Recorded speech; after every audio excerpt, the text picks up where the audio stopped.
সারা দেশে প্রচার প্রচারণায় ব্যস্ত সময় পার করছেন বিভিন্ন দলের প্রার্থী ও সমর্থকরা। এ নিয়ে আরো খবর জানাতে নারায়ণগঞ্জ থেকে যুক্ত হচ্ছেন আমাদের সহকর্মী শরীফ সুমন। সুমন, আমাদেরকে জানাবেন নির্বাচনী প্রচারণা কেমন চলছে আর প্রার্থীরাই বা কেমন সাড়া পাচ্ছেন।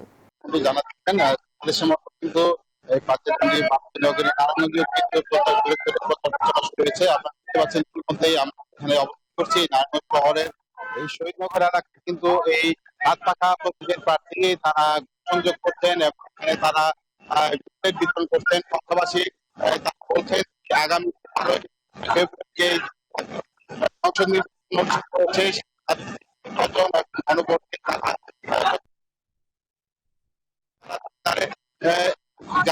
তারা তাদেরকে বিভিন্ন ধরনের প্রতিশ্রুতি দিচ্ছে।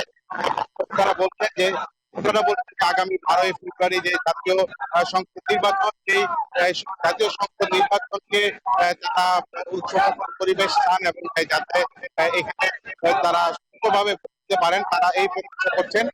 তারা তারা রিটার্নিং অফিসার এবং তারা রয়েছে আইন শৃঙ্খলা বাহিনী, তাদের কাছে তারা বলছেন যে যাতে এই জাতীয় যে নির্বাচন, এই নির্বাচন যাতে উৎসবমুখর পরিবেশে হয়, এর জন্য তারা তারা এই সর্বাত্মকভাবে তারা প্রশাসনের যাতে এখানে ধরনের ব্যবস্থা থাকে এই দাবি জানিয়েছেন তারা।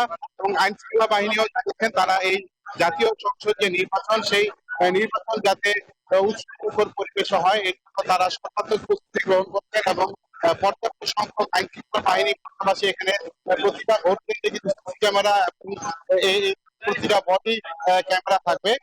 তো নারায়ণগঞ্জের শহীদনগর এলাকা থেকে আমার কাছে ছিল প্রচারণের এই শেষ ফিরে যাচ্ছি স্টুডিওতে। সুমন, ধন্যবাদ আপনাকে। Bashundhara public school and college 2026 শিক্ষাবর্ষে ভর্তি চলছে।